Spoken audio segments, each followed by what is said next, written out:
My dearest brothers and sisters, this is Tunia speaking. I love you so very much. Today I would like to talk about romantic relationships. I consider this to be an important topic because a good relationship can bring you a lot of joy and peace of mind as well as personal growth. A lot of people have personal needs that are met in good relationships, while those personal needs may be hard to meet outside of a good relationship. That said, a bad relationship can be very destructive. It's usually better to be single than to be in a bad relationship. Even an okay but ultimately incompatible relationship can hold you back and distract you from things that may be very important to you. I will mostly focus on things that may not be obvious to everyone. There is some common relationship advice out there that I absolutely agree with and that is solid, but that is also so commonly known already that there would be little point in me repeating it.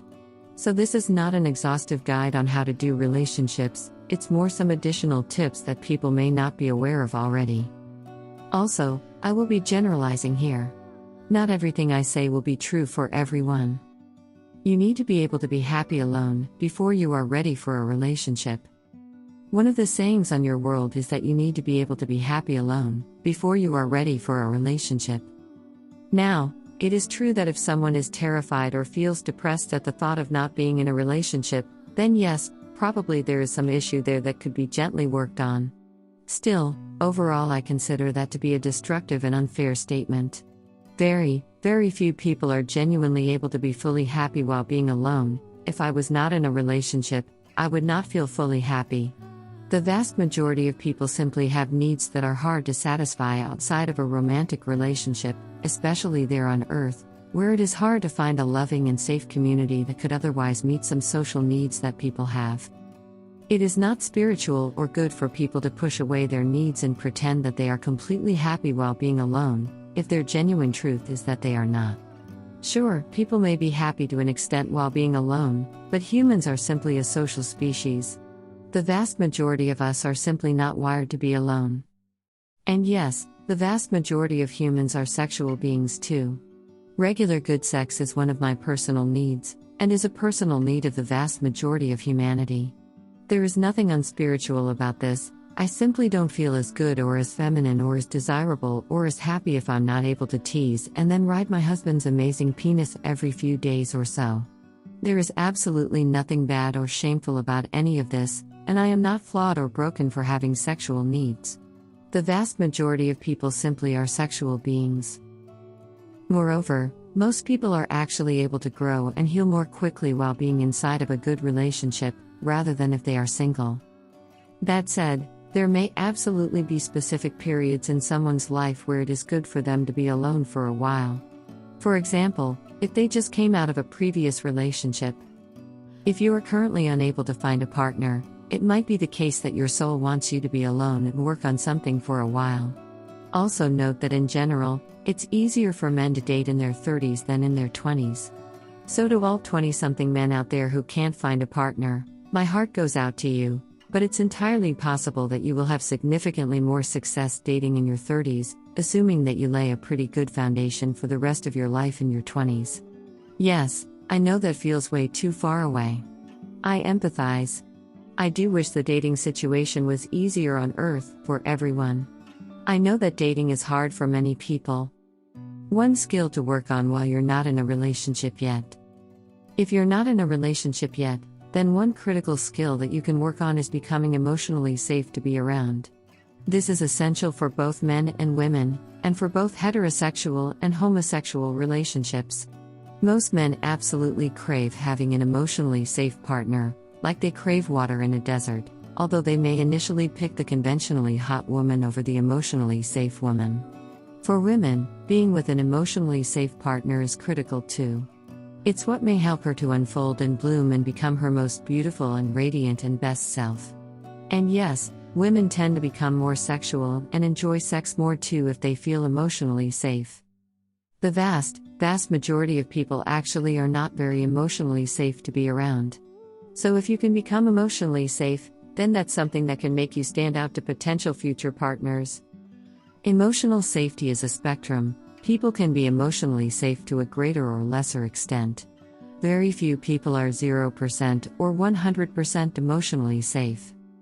A completely emotionally safe person loves the other person unconditionally, no matter what they do and say, and expresses that. At most, they will disagree with and disapprove of certain actions that the other person does, or they may realize that they are not compatible romantically with the other person. But they will never forget that the other person is fundamentally a divine fractal of Source and therefore infinitely valuable and infinitely deserving of love. A completely emotionally safe person doesn't try to push a worldview or set of beliefs onto other people. They simply aren't so scared that they feel that they need to change other people to feel safe themselves. Very many people on Earth right now are playing this game. They feel unsafe and they try to make themselves feel safer by trying to get other people to embrace their worldview. But in turn, this only makes that other person feel unsafe too. However, the emotionally safe person doesn't try to push their worldview onto others. And this person understands that other people are on their own journey, and ultimately the soul is immortal and can't be damaged, therefore it is okay if other people make so-called bad choices. They are just walking their own path. A completely emotionally safe person is able to see the value in other perspectives, even if he or she doesn't agree with them. If you feel very hostile towards a certain opinion, try genuinely researching it and talking to people who have that opinion, until you are able to at least see some value or plausibility in that perspective. You don't need to agree with every perspective, but ideally you should be able to do a pretty good job defending any common perspective that's out there, even if you don't agree with it. A completely emotionally safe person is genuinely curious about the other person and will try to get to know them, without trying to change them. A completely emotionally safe person also doesn't try to fix the other person's problems unless asked. A completely emotionally safe person listens with the intention to understand, which is actually very rare on your world, and will probably only give unsolicited advice once they fully understand the other person, which is much later than the point where most people give advice. A completely emotionally safe person does not personally experience emotional turmoil or pain if someone else tells them a story about something painful or traumatic that happened to them. Thus, people correctly feel like they can tell the emotionally safe person anything, without hurting them or being judged by them or being told by them what to think. It is impossible to trauma dump on a completely emotionally safe person, because this person is simply compassionate and empathetic and listens well but is not personally emotionally disturbed by hearing about someone else's trauma. A completely emotionally safe person might tell the other person that they are loved, they are good just as they are, that every part of them is welcome from the point of view of the emotionally safe person, that the other person doesn't need to do or say or pretend to be anything they're not, that a lot of things are possible but almost nothing is required, and that the other person is always free to state their boundaries and that they will be respected. An emotionally safe person might thank the other person for stating their boundaries. A completely emotionally safe person is open, authentic, vulnerable, freely expresses genuine admiration and approval, and will express it if other people inspire him or help him or her to become a better version of themselves. With regards to those areas where the completely emotionally safe person does not have personal expertise or personal guidance or something like that, his or her opinions are only held with, say, 80% conviction and certainty, instead of 100% conviction and certainty. It is actually somewhat strange to me just how many people on Earth have very firm and judgmental opinions about very complex matters, in which they may not have any personal expertise. To me, it would be more appropriate for people to state that they believe that a certain thing is true, but they are not completely sure. I am absolutely not saying that you should blindly listen to so-called experts, because unfortunately the media sometimes pretends that all experts universally have a certain opinion, while in reality the media only shows those experts whose message they want to push, and hence an illusion of consensus is created where none exists. Also, unfortunately, some perceived experts are corrupt or even straight up evil.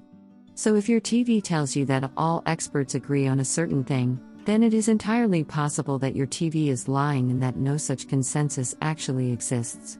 This means that even if your worldview supposedly aligns with the scientific worldview, even then that's no reason to be 100% sure that your opinion is correct, because you cannot be sure that the TV is right that scientists actually agree on that worldview. Furthermore, even if all scientists really do agree on something, they might still be wrong.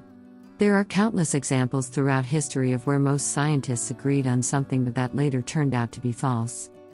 So I am not saying that people shouldn't have opinions.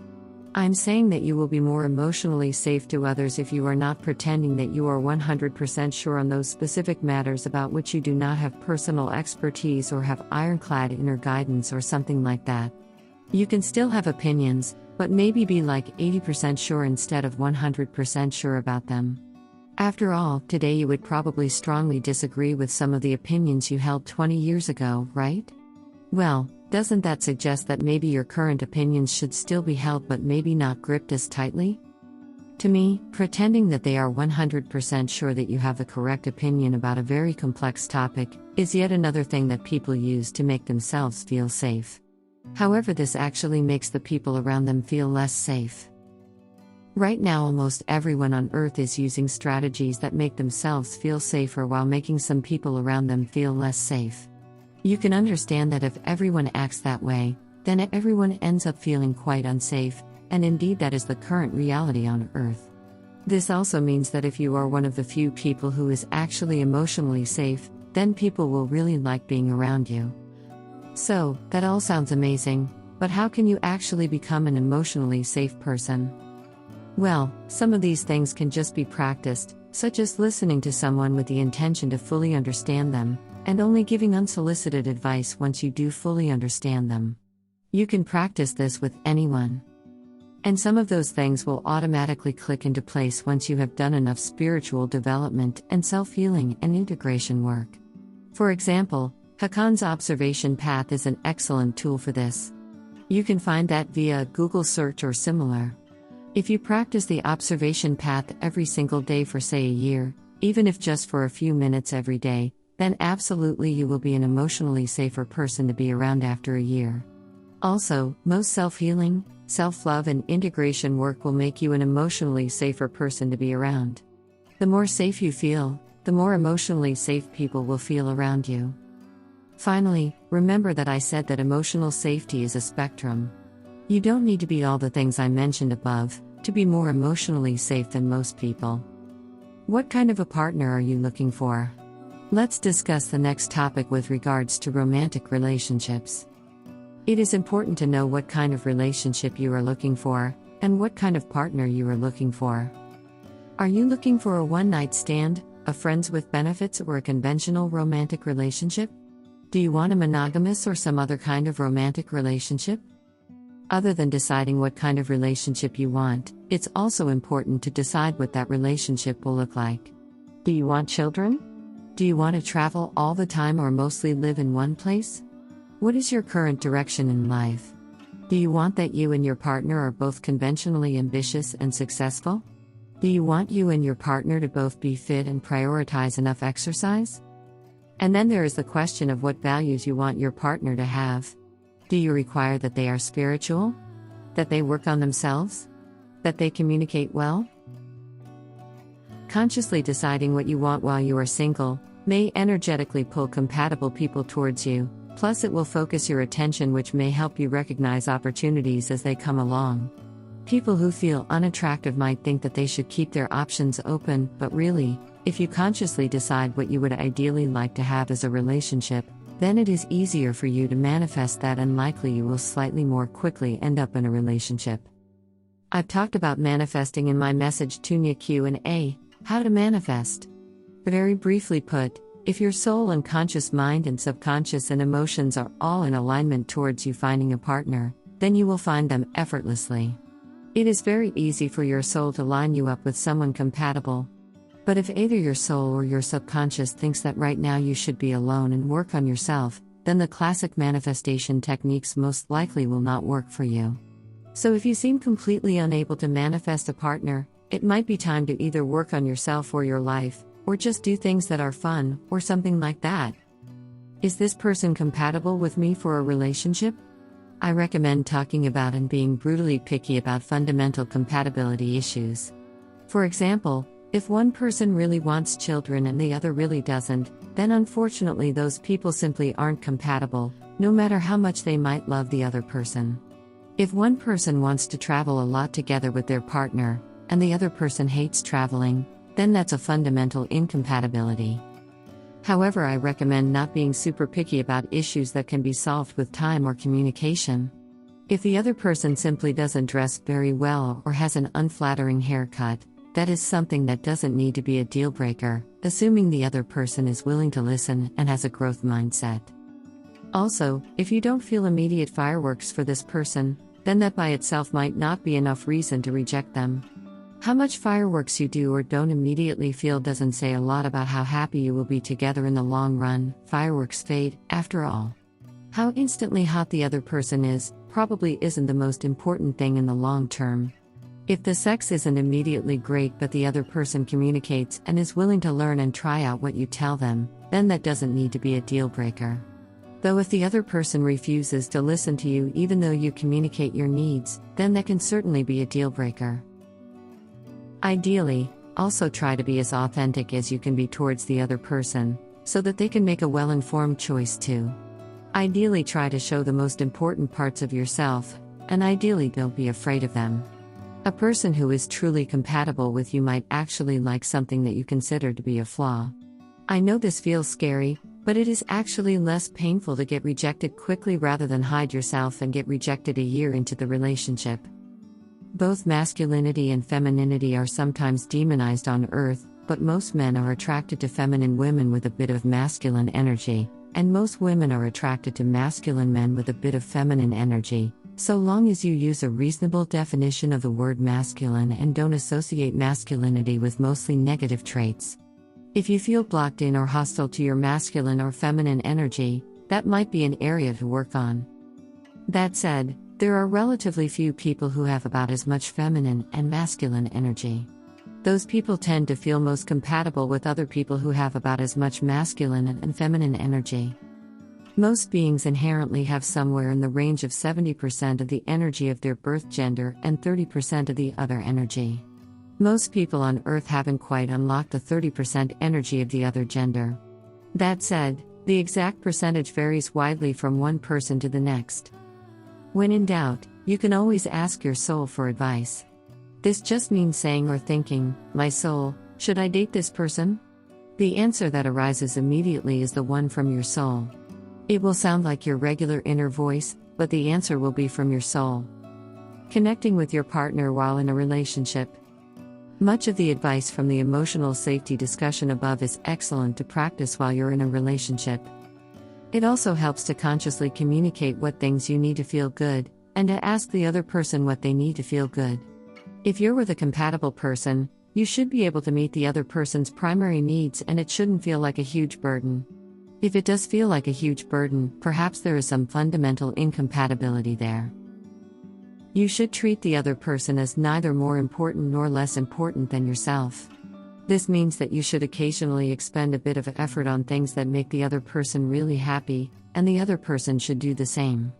If you treat the other person as less important than you, then usually they will eventually become unhappy, unless they have some dysfunctional psychological patterns. If you treat the other person as more important, then usually in time you will become unhappy, plus in time they will actually become uncomfortable in the relationship too if they love you and don't have dysfunctional patterns themselves. To some people, it can help to not just think in terms of what does John need and what does Anna need, but also to think in terms of what does the relationship itself need? For example, this can remind you to keep doing exciting and romantic things together, and not get in a rut. Fundamentally, humans are meant to be in a relationship with another person who literally reads their mind. Of course, I realize that most Earth humans are currently unable to do this. That said, you can get at least some of that benefit by simply communicating openly and authentically with each other, with as little filter as you can manage. Ideally, you're both emotionally safe enough that you can express yourself without worrying about being judged or about burdening the other person with your irritation or by having the other person try to help or change or advise you where that is not desired. There is a Tantra exercise where both people take turns to just say out loud literally everything that comes to mind, unfiltered, for a period of say a few minutes.